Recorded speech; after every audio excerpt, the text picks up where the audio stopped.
You are now listening to the Jay Porks Experience. Listen free on iTunes or at theandydareshow.com. Now, here's Jay. Yo, what is the word, people? Welcome to another action-packed edition of the Jay Porks Experience. The Porkscast, as they call it in some circles. I'm Jay Porks. With me, as always, on the other side of the glass, making sure this is a well-oiled podcast machine. Every week, the ever-popular Nobody. Got some stuff to get to, but first, I just gotta make it clear.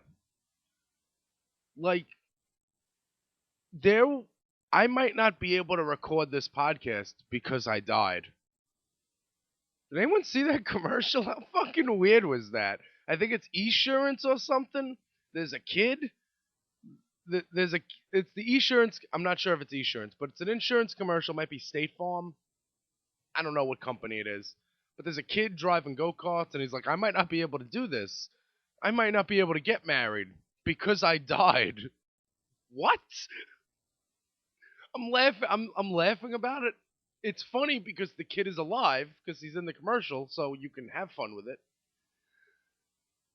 And then they came out and they said that ad wasn't supposed to sell insurance. So what is an ad supposed to do?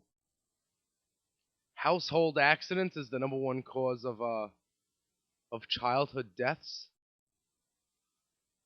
Because I died. Right now, if you go on Twitter and you see the hashtag because I died, click it and check some out. As I will do right now. Because I died. I went to heaven where Jesus embraced me. There we go. Because I died to self and accepted the gift of eternal life through Jesus Christ. Oh, okay, so Jesus freaks have hijacked because I died. I swear, an hour ago this was funny. Now it's Jesus freaks. Anyway. Because I died. That's great. That's hilarious. So I just thought I had to kick things off with that. Super Bowl. The Super Bowl is over. Aren't you glad that it's over? Well, you know, my team never makes it, so I'm not really interested. But I am so glad that Pete Carroll decided to do the stupidest thing in the history of the world and pass the ball when you have Marshawn, I'm only here so I don't get fined, Lynch in the backfield, ready to score a touchdown, eat some Skittles, and win you a second straight Super Bowl. I'm with everyone else. I'm with all of you guys. Everyone wants to know, what is Pete Carroll doing? I agree. What are you doing? You have the best running back. All right. Let's not, even if we don't want to call Marshawn Lynch the best running back in the league, let's call him the back I want to get 1 yard. If I need 1 yard, that's the guy I want to get 1 yard with his gold cleats on. But Pete Carroll passes the ball, gets picked off, and made my night. I don't have to watch. I don't have to get texts from the natural stoner in Washington telling me about the Seattle Seahawks. I don't need that. I don't get that. It's good times. People want to know how am I a Jets fan rooting for the Patriots? Because the Seahawks are on the other side. That's why. If it was anybody but the Seahawks, Richard Sherman needs Tommy John surgery. Because he's a baseball player now. Now he's a baseball player. Crazy. Also in the news. Well, actually. Yeah. So let's talk about. I want to mention Bobbi Kristina for a second. And I'm not making fun of people who have well, no, I'm not making fun of her. I'll make fun of her parents. Whitney Houston's daughter found unconscious in the bathtub. Now I see Bobbi Kristina trending, and I'm like, who the fuck is Bobbi Kristina? Turns out that's Whitney Houston's daughter. Bobbi Kristina. We've got a couple of things. I understand that a lot of people grow up looking up to their parents. And that usually works out. Usually, if you grow up and you try to emulate your parents, chances are you'll be an okay human being. Because if your parents are still alive, I'm sure they did something right if you got a roof over your head.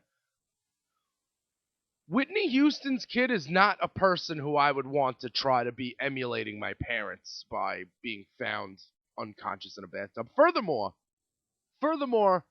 Bobbi Kristina?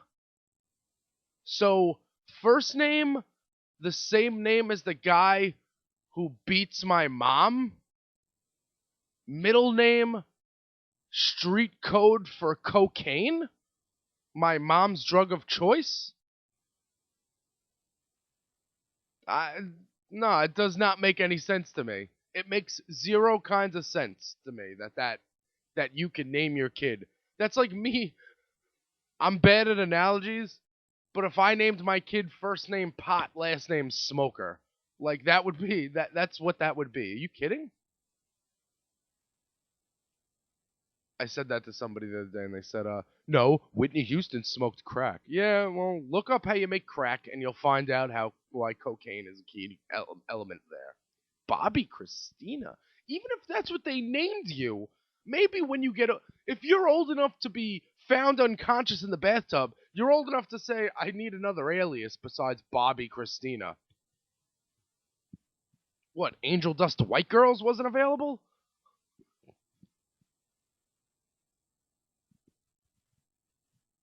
Ecstasy heroin was taken? I don't what goes on? Well, because I died. I could have helped her, but I died. Oh boy. I'm running through a bunch of things in this first half here. Okay. Does anybody know who Jeff Mazinski is? Now you do. Jeff Mazinski is a guy.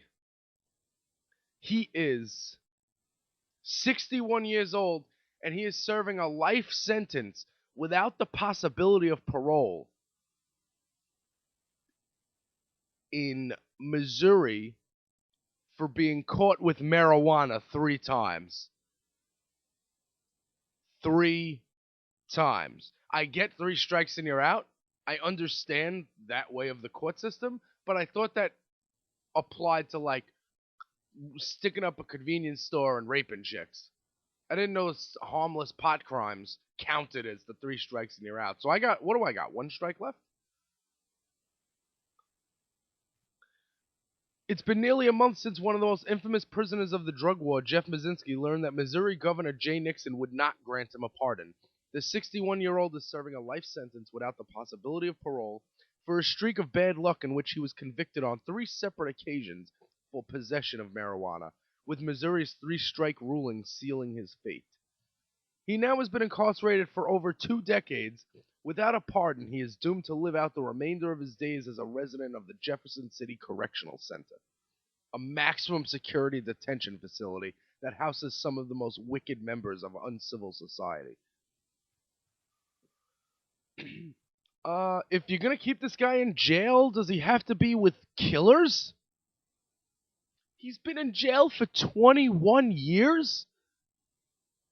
21 years for pot.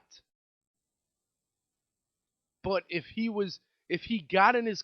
See, the thing is that if Jeff Mazinski, 21 years ago, drank a whole bottle of Jägermeister, got behind the wheel and killed 3 people, he'd probably be out of jail by now. Fair or foul? I think that's fair. I think it's fair to say that. Especially the DUI laws were so different back then. Bill Hicks has a bit where he talks about drunk driving in the 70s versus drunk driving in the early 80s versus the early 90s. And he's like, used to be like, oh, I'm drunk. Oh, okay. Sorry, I didn't mean to blow your buzz.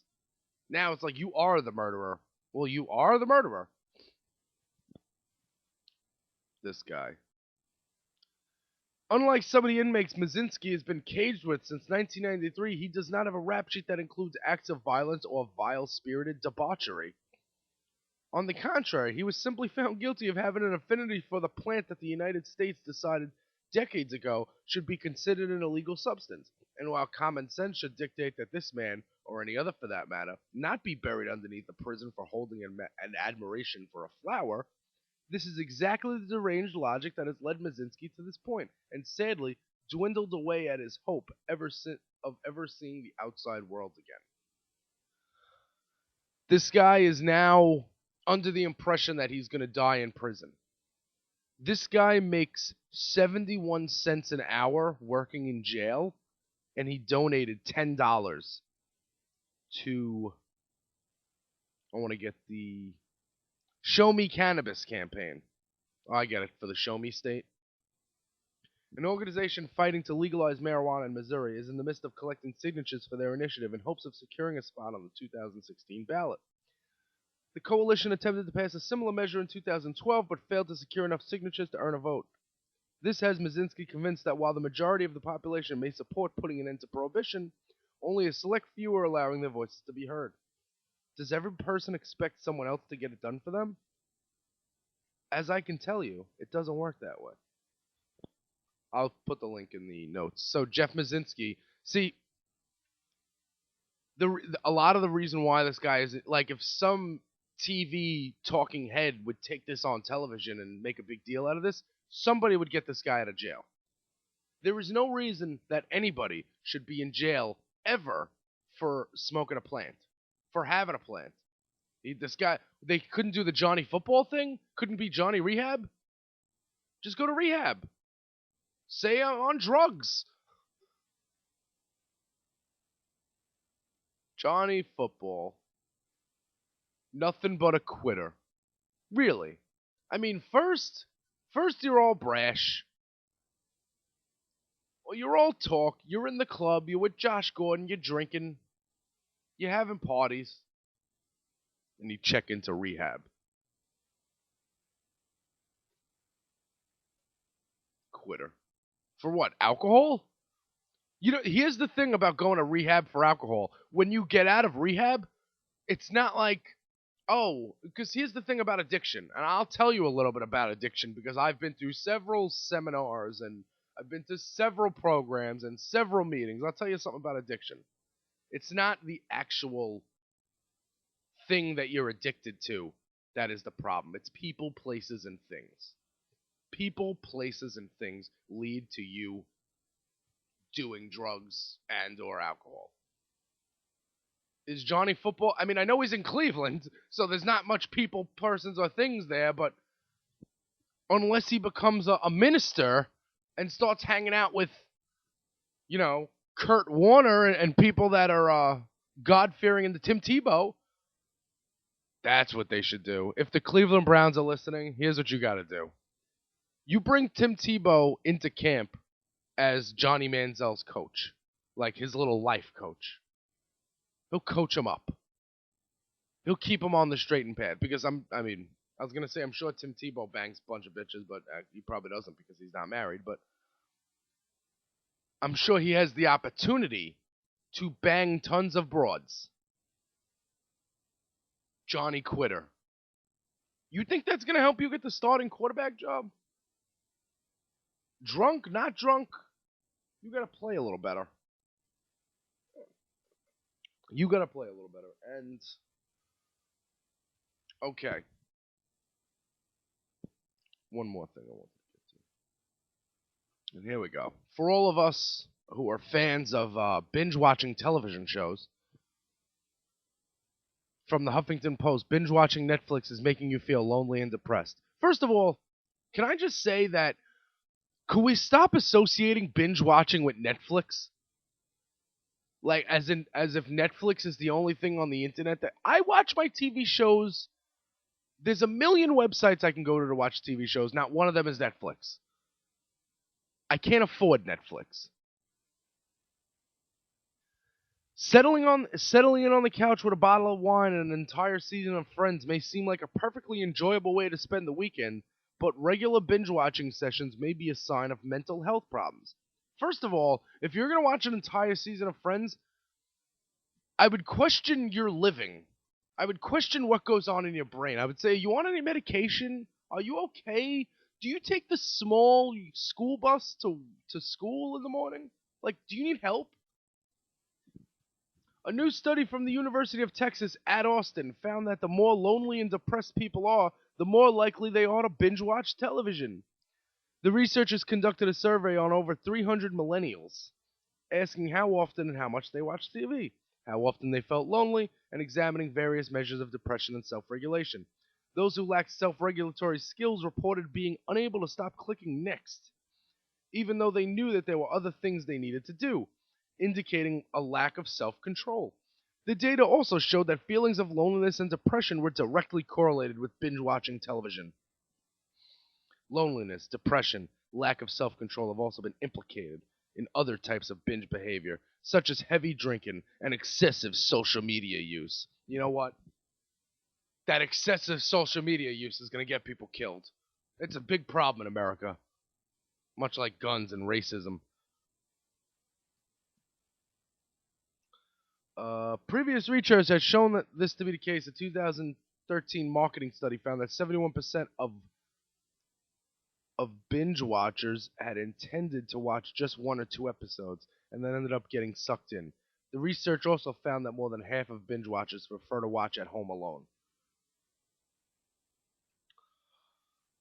Okay, so binge watching television shows leads to loneliness and depression. You know what else?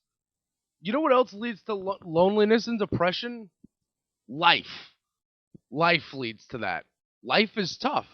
Life's a hard place to live. The world, Earth, it's a rough neighborhood. It's not all sunshine and unicorns. Everything is not coming up Millhouse. Your life is a struggle. Your life is not an amusement park. Your life is not, oh, this is fun. It's not that. Your life is, let me live till the end. Let me live to the end and stay warm and eat. Life is depressing. Lots of sad shit happens in life. I'll tell you a little story. I'll tell you a little story about my weekend. On Saturday, I went into work, and I made $10. And on Sunday, I went into work, and I made, are you ready? Are you ready? $0. $0. So, if I want to come home after two shifts and a combined total of $10 in tips, if I want to come home and watch 5 episodes of Breaking Bad, I'm not going to have the Huffington Post tell me that it's going to make me depressed and lonely when I'm already sad and by myself in my house. What? If I didn't watch Breaking Bad, I would have a girlfriend and friends and a life? I don't think so. I don't think so. You know, this whole world, I feel like everybody needs directions to the helmet store. Life's hard. You gotta put on a helmet sometimes. Life is tough. It's a tough place. It's not easy. It's not easy. You're listening to a guy who has an affinity for plants but is not allowed to smoke them. Life's hard. It's not easy. I've been doing the podcast for over a year, and I still have a shit microphone. Life is hard. It's not an easy thing. This whole world, like, it's the same thing with the snow. When it snows, everybody get prepared. Like, oh my God, the pussification of America. And I hate to be the social justice warrior, but it's true. Everyone's such a pussy. Go to the helmet store. Buy one and wear it. Because life is going to get tough. Shit. And one more thing before I take a break. One more thing before life gets a little harder for me. Here's the thing. Sports are a really great thing. I mean, besides entertainment, they give They give kids from the inner cities, kids from poverty-stricken households in terrible neighborhoods, opportunities to gain athletic scholarships to elite universities. Like some poor kid in the fucking bowels of Brooklyn who is gonna be forced to sell drugs and join some gang. If he's good at football, he might be able to get to go to a good college and therefore get a good education for free. Sports are good because, I mean, some of these kids have no way out of the ghetto. You know, kids like Snoop Dogg's kid. How would he come up with the money for college? Did you see this? So ESPN has signing day on Wednesday, and all these high school kids, all the top 300 football prospects from high school are going to announce what colleges they're going to. And like the 17th ranked player is Snoop Dogg's son. And he's going to get a full scholarship to either USC, UCLA, LSU, or there's another school in there, Alabama. So, are you kidding? Snoop Dogg's kid is getting into school for free? What, Snoop can't afford some college tuition? Snoop spends college, the amount it would cost for his son to go to college is what Snoop Dogg spends monthly on pot. Okay? I mean, that just drove me crazy. Listen, I want Snoop's kid paying for that school. You can't give that kid a scholarship. I don't care if he's good at sports. I don't care if he's good at sports. Take his scholarship and give it to somebody who really can't afford it. Don't tell me that Snoop Dogg's kid is one of these kids from the inner city, because he's not. He's not.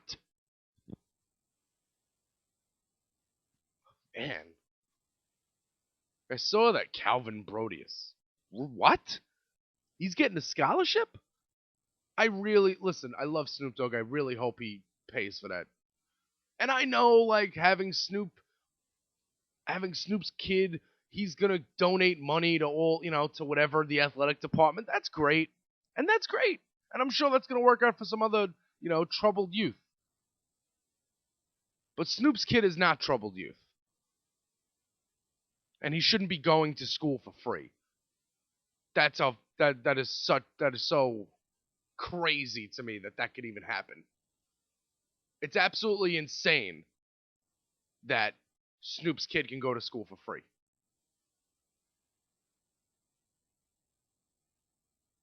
It's bonkers. Back after this. Hey everybody, this is Andy from the Andy Dare Show. Just thanking you for checking out the Jay Porks Experience. If you want to learn more about Jay, follow him on Twitter at JPorks. Follow him on Instagram at JPorks. JPorks.com for the podcast, articles, pictures, you name it. There's a running theme here. It's JPorks. So for 2015, if you want to support the Dare Podcast Network, all you got to do is go to theandydareshow.com and click on the Amazon banner, and you will be tipping your cap to the Jay Porks Experience and all the fine broadcasting here at Dare Network. Thanks for listening. And back to the Jay Porks Experience. And we are back. Again, the stupid mic. I can't... When I have the mic volume up and I hear myself talking, it's a delay, and I don't like it. So, sorry about that, and we're done. Super Bowl. Back to the Super Bowl. So I mentioned I was at work. I was at work. I know what you're thinking. You're thinking, Jay, nobody comes out to eat on Super Bowl Sunday. They order pizza. They get orders catered. And there's no reason for you to be at work. Why were you at work? Because I follow directions. That's why. I was told to come in, and I come in. That's it. I don't question it.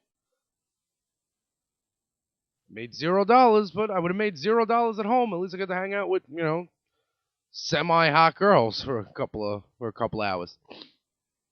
But right before I left, the halftime show was happening. So it's Katy Perry and it's on mute. So of course I'm gonna watch it. It's muted. The worst part is over. So I'm checking this out. And I'm wondering, did I just take ecstasy? What the fuck is going on? There's dancing emojis. She rode in on a lion singing about a tiger. How crazy is that? And then Missy Elliott came out, and people are like, "Oh, Missy, she's a new artist." The kids don't know who Missy is. Well, Missy didn't. She's been around. She's been producing. She chose not to be an artist, but she does look good though. She looks awesome. Like, she was huge back in the day. Then she was like, "Oh, she lost weight. Good for Missy." Last night I'm like, "Holy shit, Missy's like fuckable now." It's pretty cool. Nod to Katy Perry for getting her in there. I don't know what the reasoning behind Lenny Kravitz being there was. Whatever. I was hoping for a wardrobe malfunction. Katy Perry is like the ultimate person I want to see naked at all times. So yeah, the dancing shark emojis stole the show at halftime.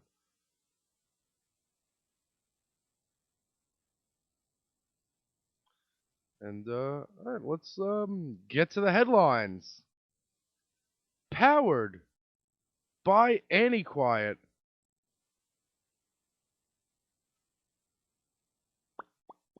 Where am I? Where am I? Okay. On Annie Quiet, we've got a eulogy for Blink 182. They broke up last week.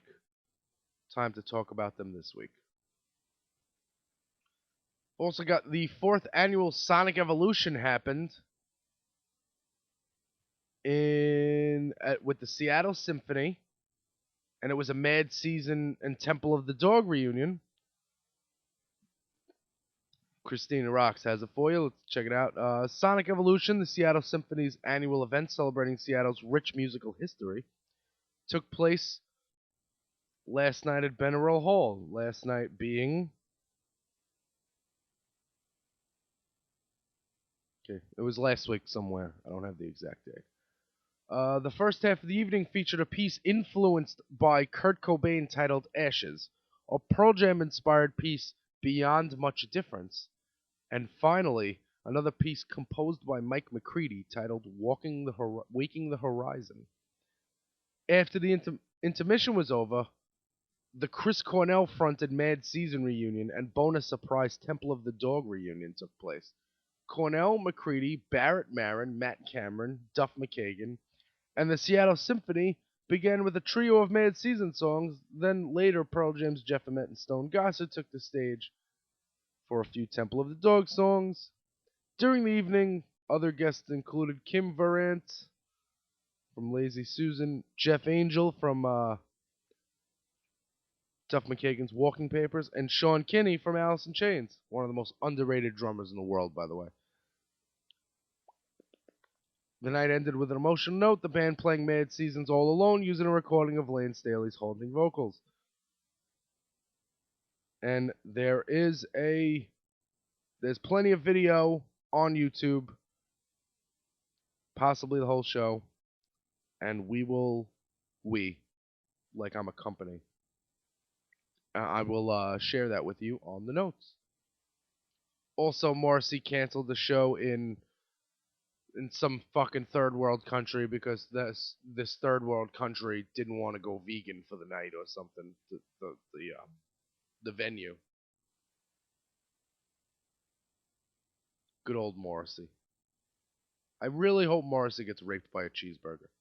That would be my fantasy would be seeing Morrissey getting fucked by the Hamburglar. That'd be amazing to me. But, who's listening to me? Who listens to this guy? You can always tell the second half of the podcast when there's spaces between my sentences because I'm scrolling Twitter to hope that something happens. You see, here's the thing. Some people have a podcast and they have like a clipboard and they plan things. I don't have a corkboard. I don't have a game. I mean, I have a game plan. I have some things I want to touch on, but I like to get, even though this doesn't air live, I like to give you the impression that as I'm recording it, I'm finding out information along with you, so you get my first reactions to things and all that stuff.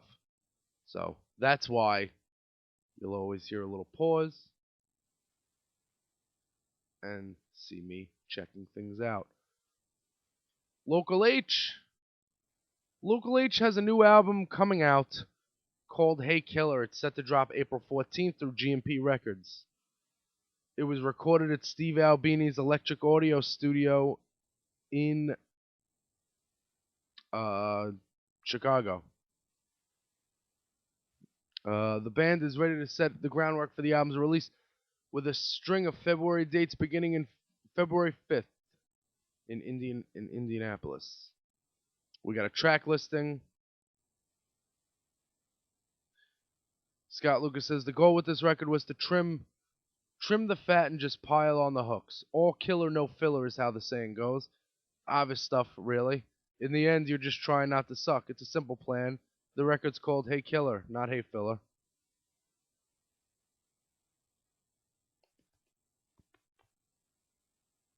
They've teamed up with Pledge Music, so you can get a whole bunch of stuff if you pay. You can pre-order it at a link here. I'm reading this from Loudwire. Loudwire, who has a music festival this year, believe it or not. That's crazy. Okay. Local H is going to hit Indiana, Michigan, Pennsylvania, Amityville, New York, Philly, Ohio, Wisconsin, Iowa, Wisconsin, Illinois. Those are their tour dates so far. I would hope that they'd come to New York, and if they do, I'm just going to call it right now that they'll play the Mercury Lounge. And I'll call it right now that Scott Lucas is going to yell at me for using my camera. So, Hey Killer. That will come out.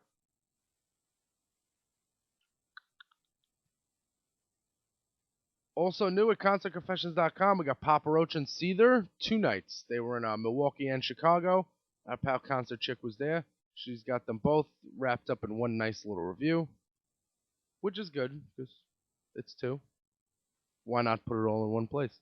If you guys want to join the family, feel free to go to ConcertConfessions.com. Hit me up on Twitter. Figure that out. If you go to shows and you want to share your experiences, then hey, I've got a place you can go for that. Let's get to the email segment. The email segment is sponsored by... Christ, I can't find it. The hell with it. Here's one right here. I'm not even going to read the names if they're not needed, because I'm afraid there's going to be a picture of a penis. This one says, Jay, how do you root for the Patriots? Aren't you a Jets fan? Yeah, that's true. I am a Jets fan, and I did want the Patriots to win the Super Bowl.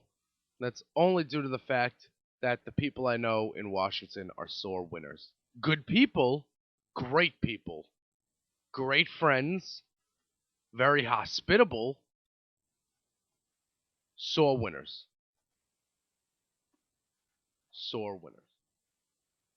Another email here says Jay, there are what this person wants to know is they can't spell. That's the problem. They want to know what these other links on the side of jporks.com are, besides the ones that I mentioned to you in the podcast. And that's a good question. I did that a while ago, so I put a bunch of websites here that I rock with. Sites I dig. So I got Concert Confessions, I got Andy Quiet, I got Hidden Track. I have Hang the DJ, Brooklyn Vegan, Andy Deer Show, The Andy Deer Show, excuse me. Freakscene.net is the Dinosaur Jr. fan site. Bernadette is, I can't pronounce the last name. She was a photographer for the Source magazine. She's very professional in real life. I want to get her on the podcast. I emailed her, and we'll see what happens there. New York City Taper. This guy tapes every show. Live Music Blog, Relix, The Funyun, Alternative Nation. You Heard That New, that's Low Key's website. Verbicide, I love Verbicide. Rockseller Mag, and the Meat Puppets. And Box Talk. All of those are things I support. Box Talk I just added up there. Box Talk is hot chicks have a podcast. Let me not demean them by calling them hot chicks. They are intelligent young ladies who are very attractive and are also very funny, have a podcast. Litter Box. And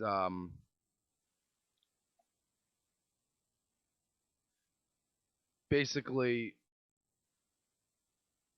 it's, it's cool. Check it out. You might like it if you're a girl, you might like it better than if you're a guy. I listen and I'm like, damn, this is why I don't get girls, because I'm not, I'm not all these things they mention. So the sites I dig, you can get there.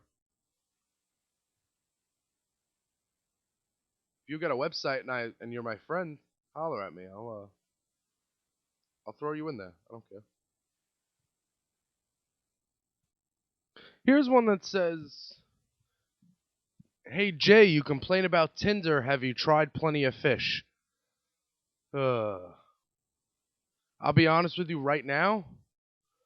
I am currently signed up and active on at least 12 different dating sites / apps / dating websites / apps. I am about 12 deep. Actually, let's reach for the phone. Where's the phone? I'll go through them right now. I was 12 deep. See where they are, and then I'll get into why I complain about that. Plenty of Fish, OkCupid, Hot or Not. Hot or Not's not even... I don't even think that works anymore. Hinge, Tinder. See, Tinder is good. Tinder's both. It's bad because I don't get any responses, but it's good where the sense is it shows you the mutual friends you and somebody have on Facebook. So if I can automatically, that's all I need. All I need to know is show me a mutual friend, and I'll decide based on that group or that mutual friend whether you're somebody I want to hang out with or not. It's that easy. Okay, so Plenty of Fish, OkCupid, Hot or Not, Sway, Hinge, Tinder, How About We, Coffee Meets Bagel, and I've also got Taste Buds. Taste Buds is probably the best idea for a dating website. You link it up with your Facebook, and it takes the music you like, and it puts it in and that's how it breaks you down based on artists you like. Now, if there's an idea, there's one right there. But it's not very popular because there's not many girls on there. And another thing, I meant to say this last week. If I'm on Twitter or on Facebook and you see me getting depressing and crying about something having to do with dying alone or not getting girls right now,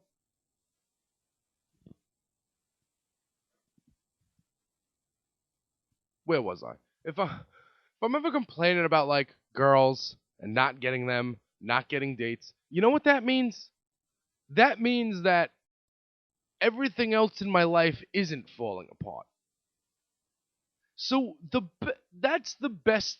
You can only hope that I'm tweeting things like that. So I don't need pep talks. I hate pep talks. For example, if I'm complaining about not getting girls, and you're a girl who I want, don't say, oh, don't worry, somebody will come along. You're annoying. That annoys me. Just don't even go near it. Like at work. At work, I'm always, well, why don't you try this? Why don't you try that? It's Staten Island's fault. No, it's not. You know whose fault it is? I live at home and I don't have a car. That's whose fault it is. And, with my affinity for plants, I'm a major drug addict. But listen, if that's what I'm complaining about, that means work's not so bad. That means I'm stocked up on substances. So when you see that, enjoy it. And if you're a hot girl and you have a boyfriend, then what you can do is you have friends. Like, I'm sick of all of this. Like that, even that. Why don't you sign up for Plenty of Fish? Even that email. Like, why don't you, the person sending this email, why don't you find a friend who's around my age and send them over? Doesn't make any sense. Like, sometimes I start to think that arranged marriages weren't such a bad thing. Think about it. You can match poor people up with rich people. It's the same thing like Snoop Dogg's kid being allowed to get a scholarship even though he's a millionaire. He'd be a billionaire if he didn't spend all his money on pot. I don't think people with money should be allowed to get married to other people with money. I think wealth should be divided. I know that's a very communist thing for me to say, but the country's not really working out.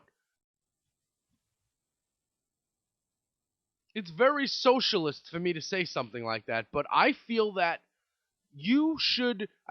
all people should be broken down into the amount of money they make, and if I make no money, I should be hooked up with somebody who makes money so everything could be even.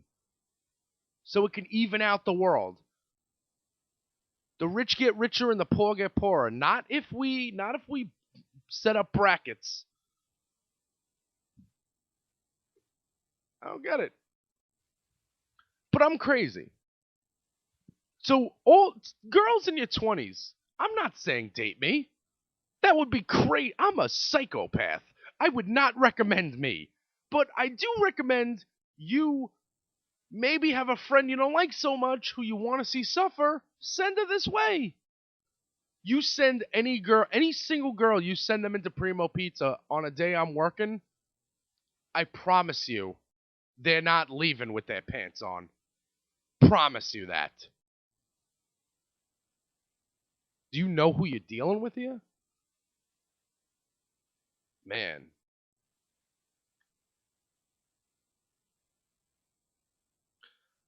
Man, oh man, oh man.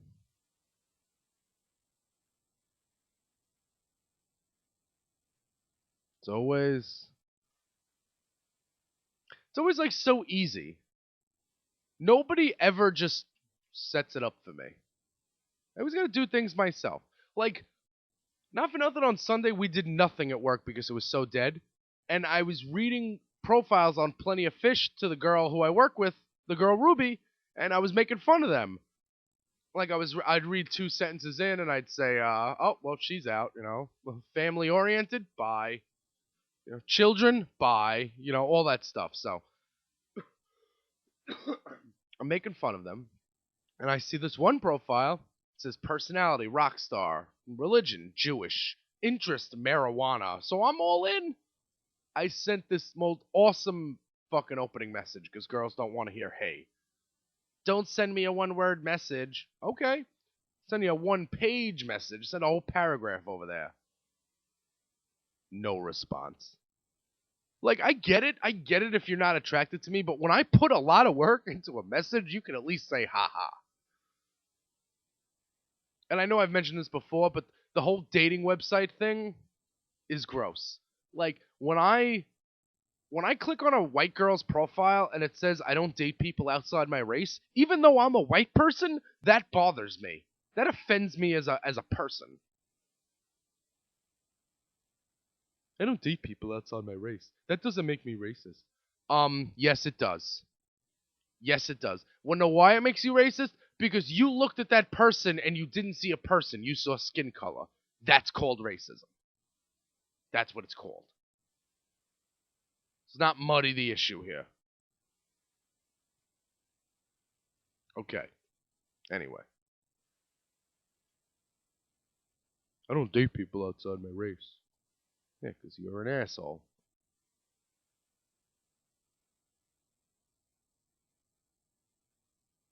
Alright, so let's give it a list of websites you need to go to help keep me in business before I get up on out of here. Because work. If Tuesday wasn't my best night, I would really not work it. Alright. First of all, there's always ConcertConfessions.com for all your live music news and reviews. For the fans. By the fans. Again, we've got... Oh, I just had it. Papa Roach and Seether in Chicago and Milwaukee. The 24th and 25th of January. We've also got... You can go to ChristinaRocks.com, hang the DJ, 89xradio.com every Sunday morning for the Time Warp. That's Throwback Thursday, only on Sunday. Throwback Alternative, it's fun times, 89xradio.com every Sunday morning. Like them on Facebook, 89x Time Warp. You go to theandydeershow.com for all your podcast needs, whether that's the Tyler Cale Show, whether that's the flagship show, the Andy Deer Show, whether that's the smooth, sultry tones of the J. Porks Experience. All of that, plus whatever else we could think of. Listen, if we think of something else, we're going to come at you with another show. We don't care. We find another host, it's on. And, of course, every week, the headlines, they be powered. Yeah, I said be. They be powered by Annie Quiet. Till next week, folks. Unless, unless we all died. Whiskey, weed, Warren Zevon. Late. This has been the J. Porks Experience. Thank you so much for listening.